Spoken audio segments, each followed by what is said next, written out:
1번. 자, 시편 23편 1절부터 마지막 6절까지 찾으신 줄 알고 함께 교독을 해나가는데 1절 말씀을 제가 먼저 읽겠습니다. 여호와는 나의 목자시니 내게 부족함이 없으리로다. 그가 나를 맹물밭에 누이시며 신나는 물가로 인도하시는도다. 내 영혼을 소생시키시고 자기 이름을 위하여 의의 길로 인도하시는도다. 내가 사방에 뭉침한 골짜기로 다닐지라도 해를 두려워 불안해 하는 주께서 나와 함께 하시리라.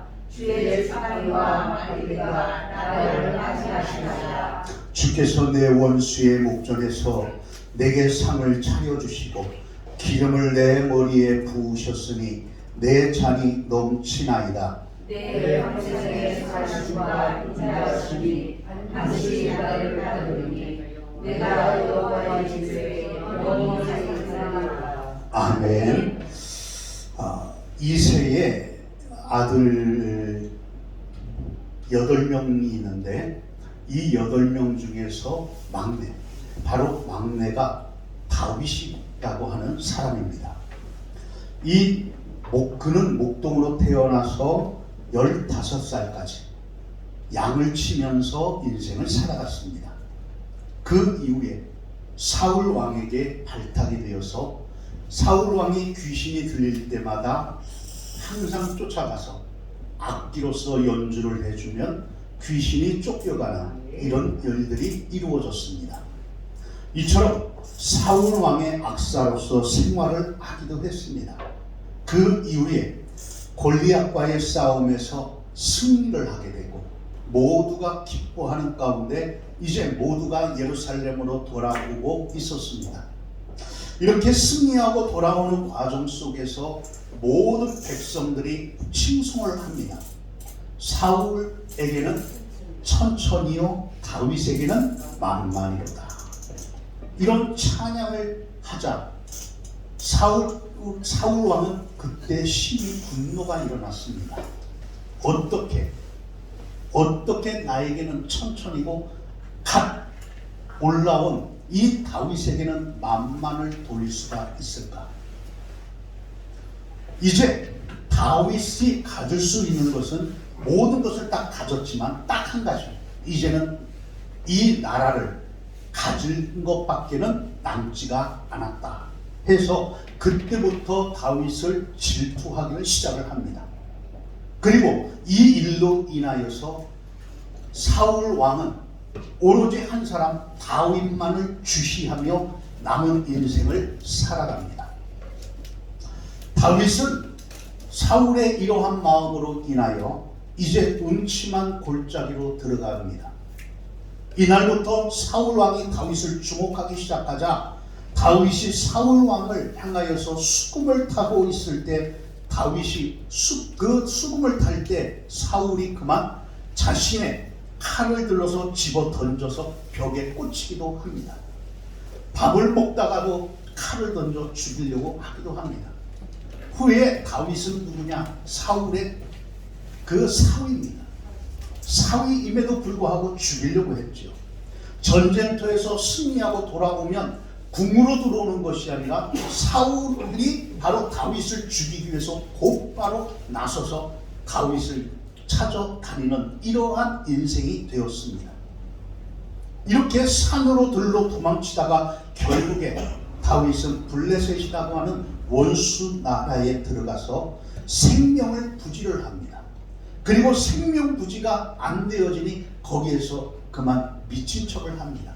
침을 흘리고 벽을 갖다가 손으로 긁고 헛소리를 하면서 지내기를 시작을 하죠. 멀쩡한 정신을 가지고서 미친 척 하여야만 자신의 생명을 부지할 수가 있었기 때문입니다. 그러한 이런 일이 있을 때마다 하나님은 다윗의 목자가 되어 주셔서 보호하여 주시고 그의 순간순간의 인생을 인도해 주셨습니다. 그래서 다윗은 사망의 음침한 골짜기로 갈 때마다 그는 두려워하지를 않았습니다. 왜? 선하신 목자가 되시는 하나님께서 자신에게 어려움이 닥칠 때마다, 어떤 일이 생길 때마다 그를 보호하여 주시고 인도해 주신다라는 확고한 믿음이 있었기 때문입니다. 다윗은 누구보다도 일찍이 베들레헴에서 아버지의 양을 치다가 사망의 음침한 골짜기로 양을 몰고 다녀봐서 그 골짜기가 어떤 곳인지 잘 알고 있습니다. 목자들은 여름철이 되면 양을 먼 산간 목장으로 이동을 시키기도 하고, 이때 그 이동하는 그 과정이 얼마나 힘이 든지 몰라요. 신경을 엄청 써야 됩니다. 늦여름쯤 되면 멀고 먼 산, 그 높은 산간의 목장으로 또 이 양들을 이끌고 올라갑니다. 그리고 봄 지나고 여름이 지나 가을이 오고 겨울이 올 때 정도 되면 다시 양을 몰아서 다시 내려옵니다.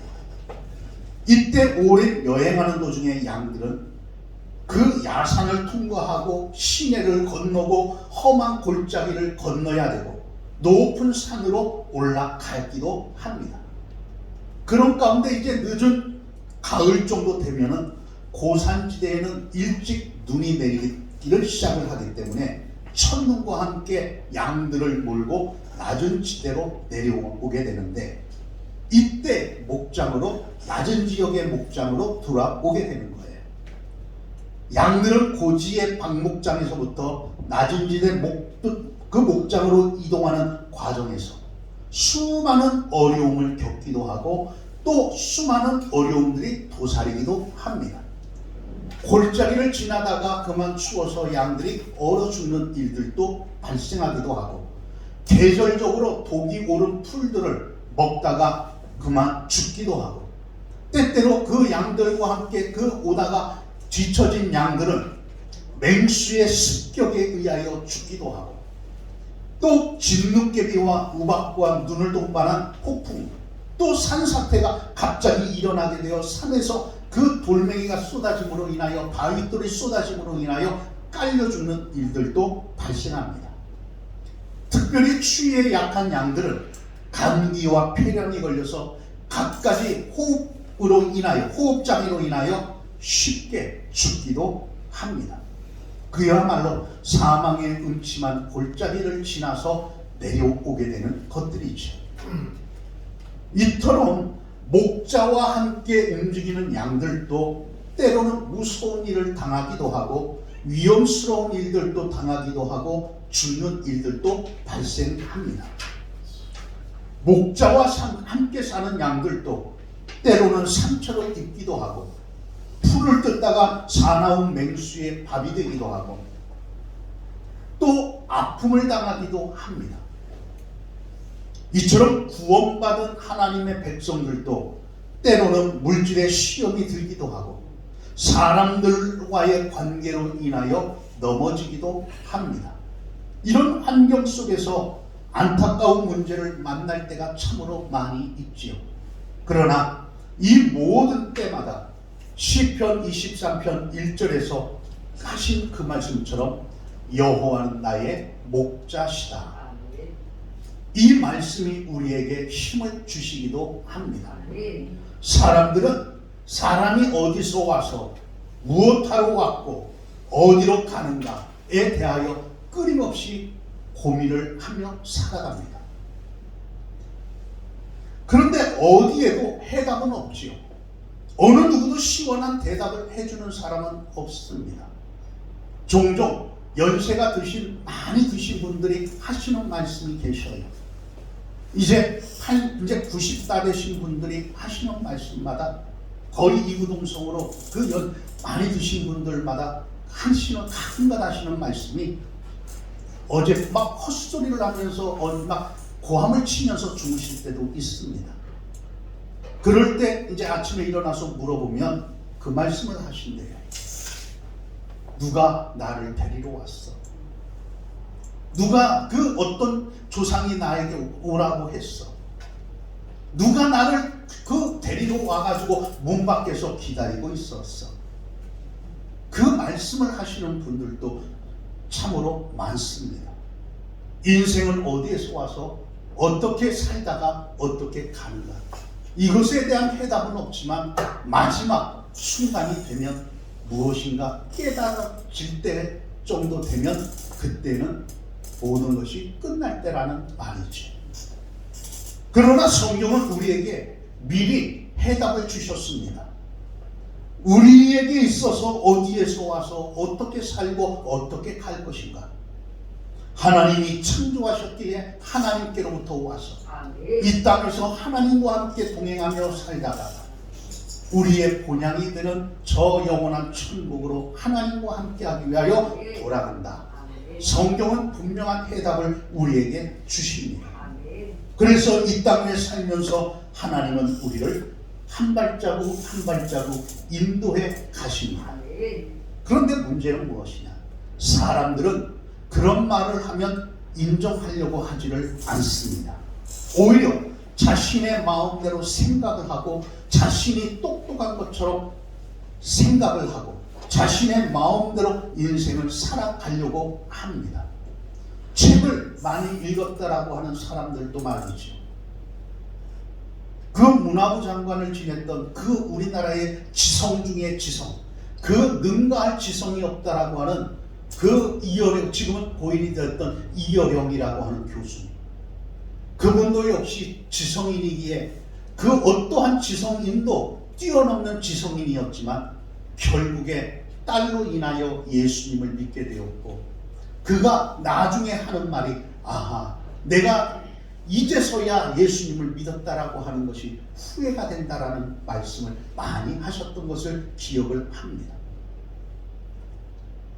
정말로 지성인 중에 지성인, 그토록 뛰어난 우리나라의 최고봉이라고 하는 이어령 교수도 그 인생에 있어서 어떻게 살아가고 어떻게 무엇을 어떻게 죽을 것인가에 대한 삶보다는 이 땅에서 철학을 가지고 살아가던 그 마음의 한평구석에 아픔을 가지고 살아가던 그것들이 예수님과 함께할 때 기쁨으로 평강함으로 하나님의 위로를 받으며 살아가면서 왜 이제야 하나님을 내가 진정으로 믿었던가 후회하는 그 모습을 바라보면서 인생은 한낱 인생일 뿐이라는 것을 깨달았습니다. 그렇다면 오늘 본문을 통해서 하나님은 나의 목자, 그 하나님은 나의 목자가 되어 주신다, 여호와는 나의 목자가 되어 주신다 라고 하는 이 부분으로 함께 은혜 나누어 가기를 원합니다. 첫 번째로 나의 목자는 하나님이십니다. 오늘 본문에 보니까 여호와는 나의 목자시니, 이 말을 자세히 들여다보면 여호와는 우리 목자시니라고 하지를 아니하시고 여호와는 나의 목자시다. 바로 신앙 고백이란 말이에요. 나의 신앙 고백, 우리의 신앙 고백이 아니라 바로 하나님 앞에서 나의 신앙 고백이란 말입니다. 하나님 앞에 섰을 때 어떠한 우리 그 등대교회 모든 성도가 함께 서는 것이 아닙니다. 어떠한 믿음의 가정이라 할지라도 가정의 식구들이 함께 서는 것이 아니라 하나님 앞에 섰을 때는 단독자로 나 홀로 서는 것입니다. 어떠한 사람과 함께 서는 것이 아니라 나 한 사람이 서서 나 한 사람의 신앙 고백을 주님은 듣기를 원하시고 계신단 말입니다. 그러므로 여호와는 우리의 목자가 아니라 복수를 쓰는 것이 아니라 단수, 바로 나의 목자, 나의 목자. 양에게는 목자가 필요합니다. 다윗은 어렸을 적부터 양을 치던 목자였습니다. 그래서 이 다윗은 양이 어떤 존재이고 양을 치는 목자는 어떤 존재인가 잘 알고 있었습니다. 그래서 자신의 인생을 살아보니까 아하, 나는 한낱 양이로구나, 하나님이 나의 목자가 되어주시는구나 하는 것들을 알았습니다. 목사이면서 작가인 필립 켈러라고 하는 분이 계시지요. 이분은 목사와 작가가 되기 전에 오스트레일리아에서 8년간을 양을 치는 목동의 일을 했습니다. 그는 경험으로 목자가 바라본 시편 23편이라고 하는 책을 내었습니다. 그 책이 베스트셀러가 되었죠. 그 책에 보면 양은 초장에서 잘 눕지를 않는답니다. 쉽게 눕지를 않는데요. 예외 양들은 겁이 많아서 4가지 조건이 충족되어야만 평안함을 느끼고 또 4가지가 충족이 되어야지만 평안히 누울 수가 있답니다. 그 중에 첫 번째로서는 자기 스스로 사나운 짐승이 없다라고 하는 것을 느낄 때 그것이 충족이 되어져야 된다는 거예요. 두 번째로서는 목자가 양떼들끼리 다투고 싸우는 것을 중단시키고 양떼들 사이에 평안함을 유지시켜 줄 때 이 양들은 참으로 못된 성격을 가지고 있어요. 여름철이 되면 서로 붙습니다. 겨울철이 되면 서로 떨어진답니다. 여름철 더운데 그 왜 붙으려고 할까? 그것은 딱 한 가지 이유. 나도 덥기 때문에 상대방도 덥게 하기 위해서 일부러 붙는다는 거예요.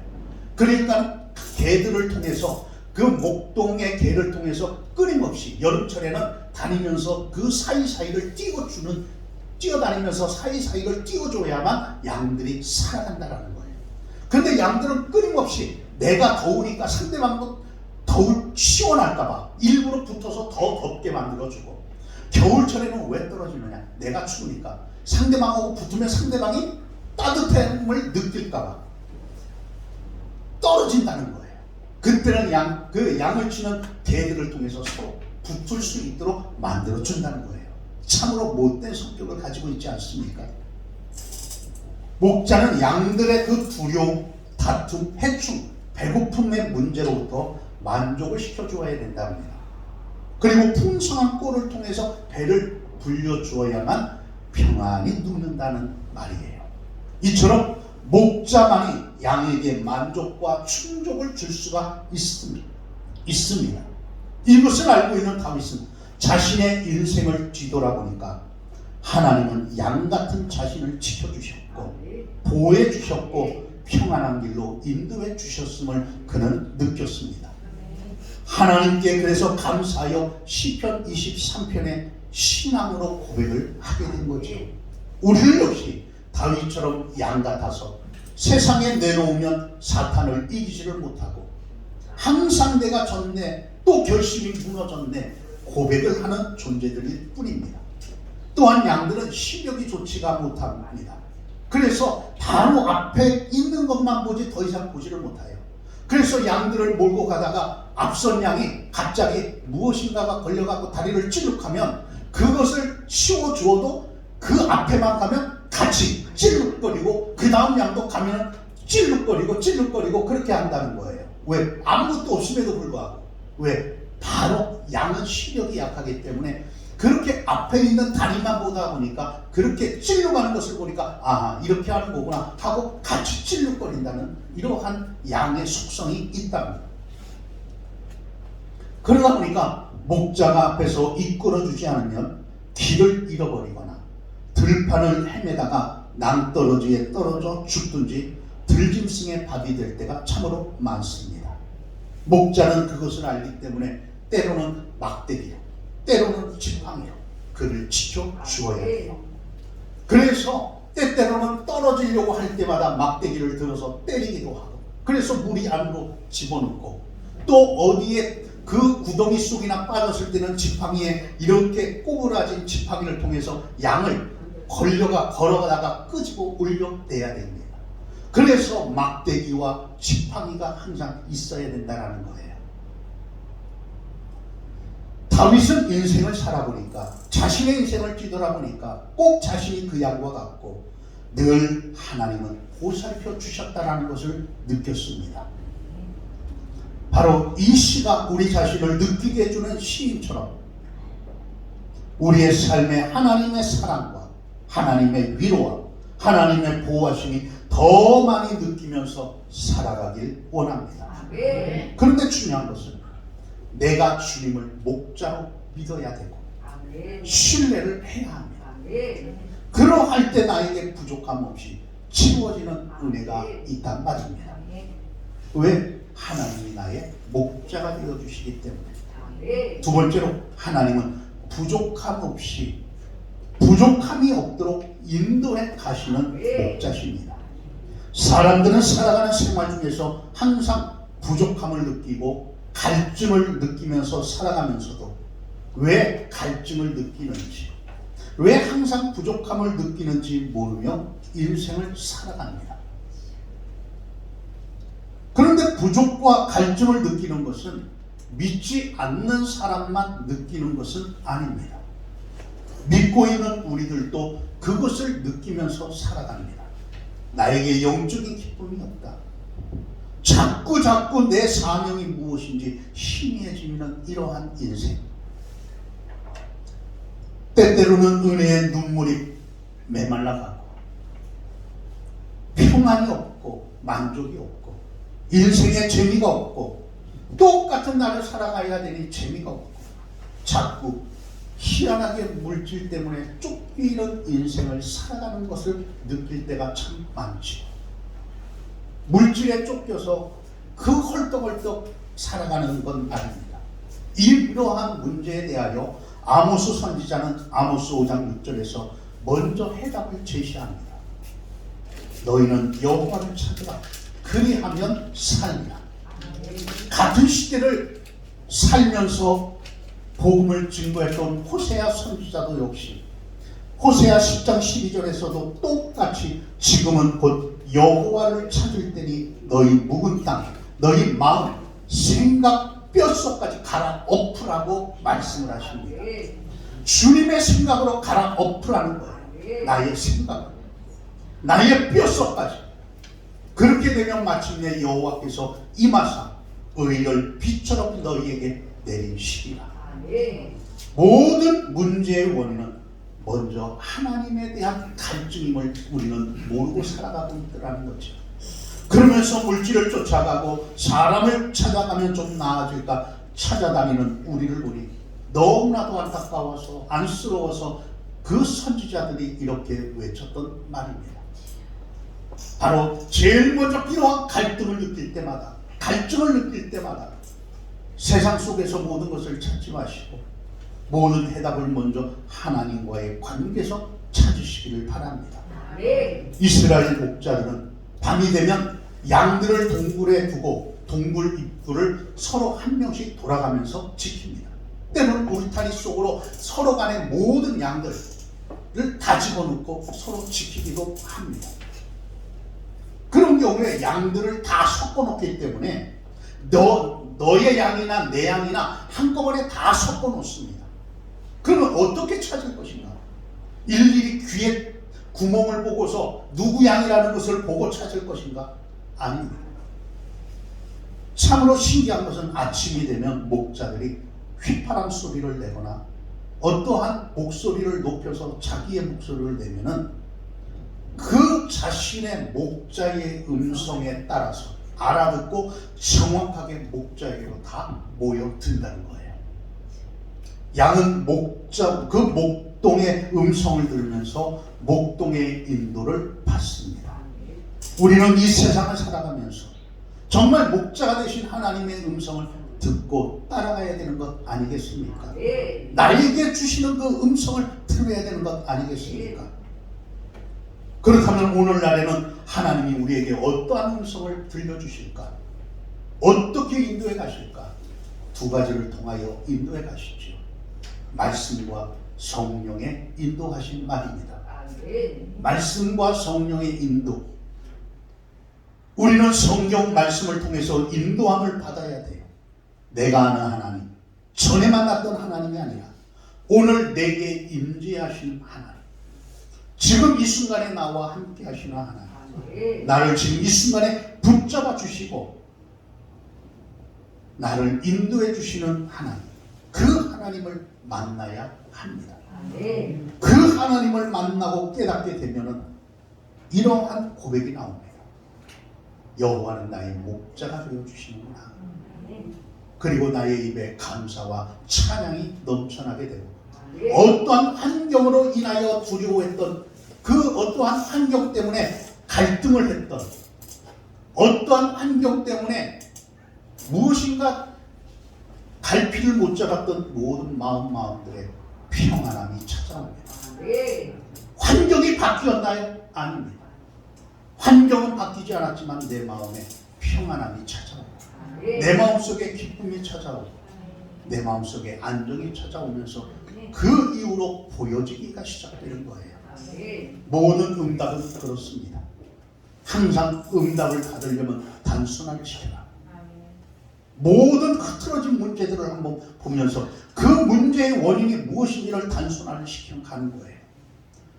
하나님의 은혜를 받게 되면 단순화가 되어지고 그 하나로 뭉쳐지면 이 문제 때문에 이 문제가 발생했다는 것을 알게 되고 그 문제를 해결하고 나면 그 나머지 잡두리 문제가 해결이 되어진단 말입니다. 그러나 하나님의 은혜가 없으면 그 흐트러진 모든 문제가 다 크게 보여서 무엇을 잡아야 될지를 모르고 어디서부터 어떻게 해결해 가야 될지를 모를 때가 참 많아 엉뚱한 것들로 인하여 시간을 보낼 때가 참으로 많습니다.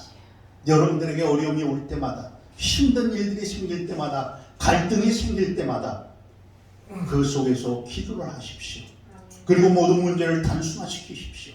하나님 앞에 그 원인이 무엇인지를 하나님 앞에 기도하십시오.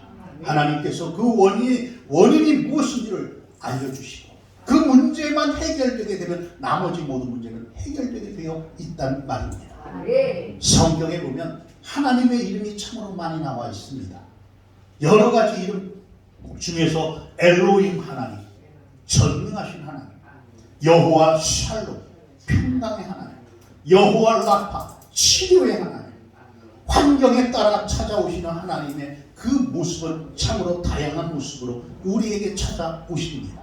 우리의 환경에 따라서 그 모든 이름을 가지고 찾아오십니다. 지금 상황의 다윗에게는 여호와라고 하는 이름으로 찾아오셨습니다. 여호와, 스스로 있는 자.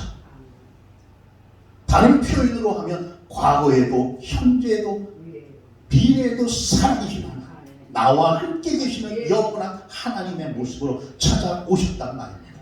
너가 어떠한 환경에 있든 나는 변치 않고 너와 함께 있다.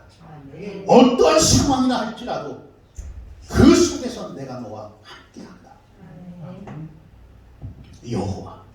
그 의미는 누구에게도 도움이 필요 없이 스스로 계시는 전능하신 하나님. 자신에게 항상 도움이 필요한 양같은 존재에게 관심과 사랑을 베푸시는 하나님이심을 다윗은 믿고 고백을 하였습니다.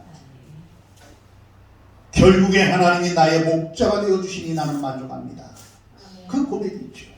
이 짧은 한 줄의 고백이지만 다윗에게는 하나님에 대한 자신의 신뢰와 믿음에 대한 고백이었습니다. 그렇다면 오늘 이 시간에 나온 여러분들에게 하나님은 어떤 하나님으로 찾아오셨습니까? 그 하나님의 모습, 어떤 하나님의 모습을 여러분들은 지금 만나고 계십니까? 평소에 설교를 할 때마다 설교 제목이 항상 길었던 목사님의 이야기입니다. 토요일날 오후가 되면 어느 정도 교회가 규모가 되면 주보는 인쇄소에다가 맡깁니다. 그리고 토요일날이 되면 본문부터 해서 모든 내용들을 전달해 주죠. 인쇄소에. 그러자 이 목사님도 토요일 오후에 주보를 맡겼는데 인쇄소에서 전화가 왔어요. 목사님, 주신 내용 중에 주일 오전 설교 제목이 빠졌네요. 제목 좀 알려주세요. 그렇습니까? 제목은 여호와는 나의 목자시니입니다. 그러자 인쇄소 직원이 평소에는 그 목사님의 그 설교 제목이 늘 길어요. 근데 여호와는 나의 목자시니 너무 짧잖아요. 그러니까 이 직원이 그것뿐입니까? 라고 이렇게 물었답니다. 그러자 네, 그것으로 충분합니다. 이렇게 이야기해 줬어요. 그리고 나서 주일날 새벽에 배달된 그 주보를 뜯어가지고 제일 먼저 쭉 보면서 제목을 이제 보았습니다. 그 제목을 보고 깜짝 놀랐습니다. 충격을 받았죠. 자신의 의도와는 전혀 상관이 없는 제목이 나와버렸어요. 그러면서 그 제목을 여러 번 읽으면서 눈물을 흘립니다. 그 제목은 무엇이냐? 여호와는 나의 목자시니 네, 그것이면 충분합니다.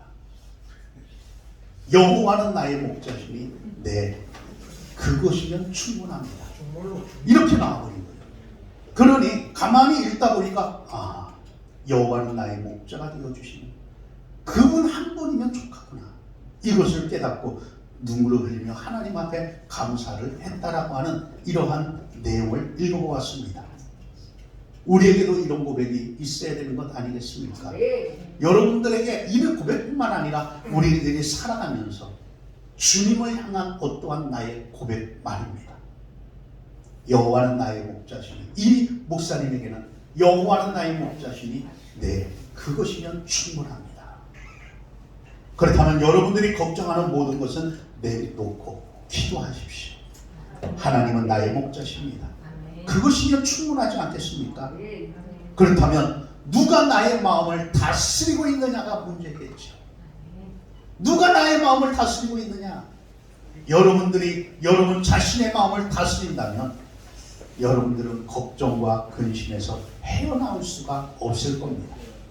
그러나 하나님께서 나의 주인이 되어주시고 목자가 되어주셔서 나를 붙잡아 주신다면 걱정할 필요는 없을 겁니다. 그러므로 생활 속에서 모든 염려에 대한 해결책은 먼저 내 인생의 주인으로 예수님을 모시어 드리십시오. 사랑하는 등대가족 여러분, 양은 멀리서 보면 깨끗합니다. 정말 깨끗하게 보입니다. 그러나 가까이서 보면 굉장히 더럽습니다. 양떼 목장에 가서 보니까 그렇더라고요. 굉장히 더럽더라고요. 쉽게 그 더러움에 그냥 묻어가는 것이 양이더라고요. 그리고 스스로 깨끗하게 하지를 못합니다. 그래서 성경은 우리가 다 양 같아서라고 말을 합니다.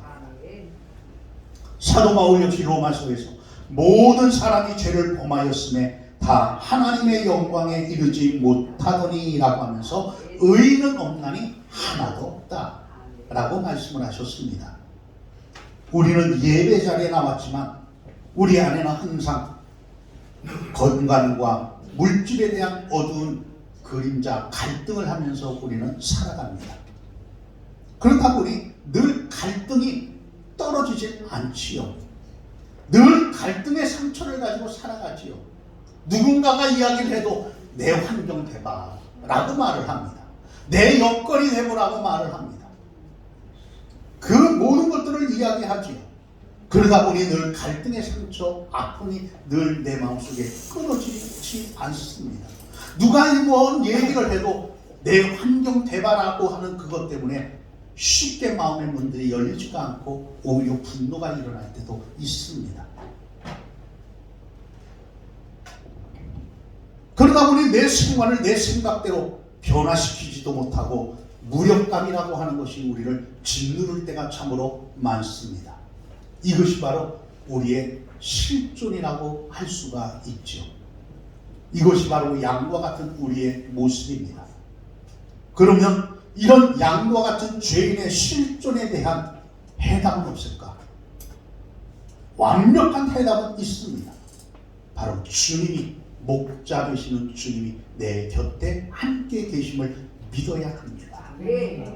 목자가 길 잃은 양의 방향을 인도해 주시고 보호하시고 필요를 공급하여 주십니다.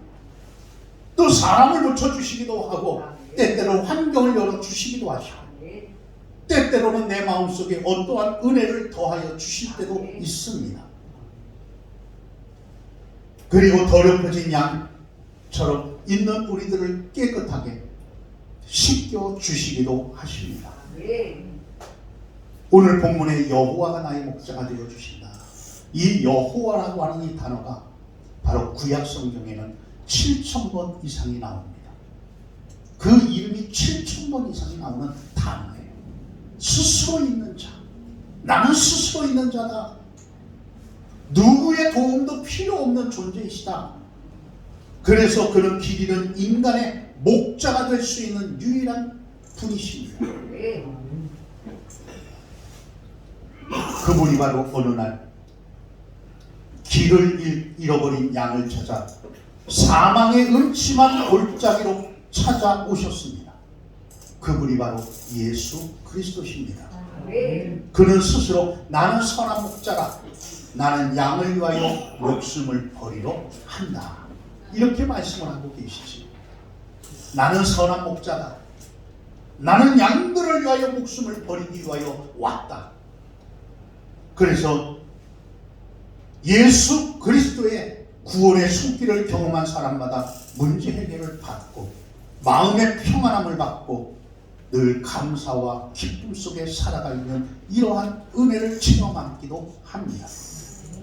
그러나 아직 구원을 받지 못하고 방황하고 있는 양들을 찾기 위하여 큰 목자가 되시는 주님께서는 오늘도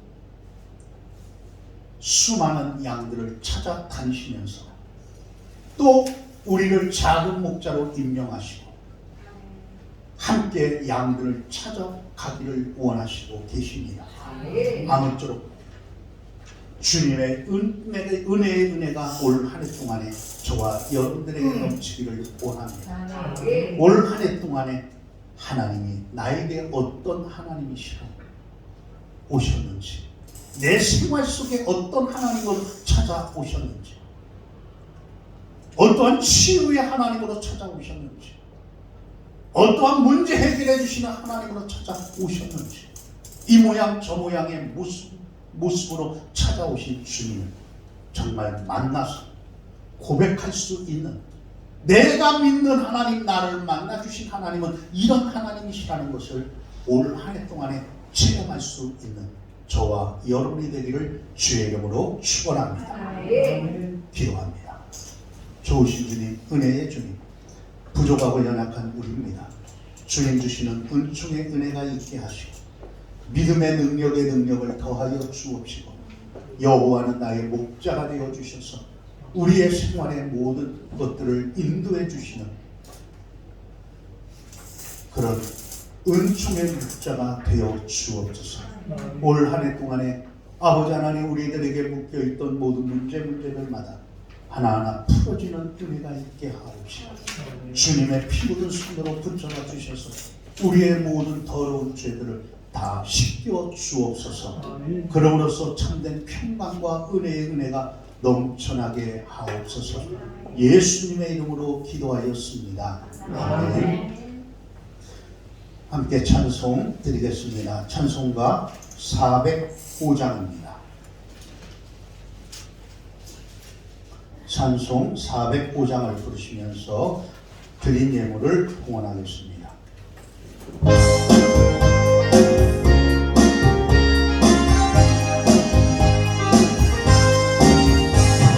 주의 친절한 아래 안기세 우리 마음 평안하리 항상 기쁘고 복이 되겠네 영원하신 아래 안기세 주의 아래 그 크신 아래 안기세 주의 아래 영원하신 안기세 날이 갈수록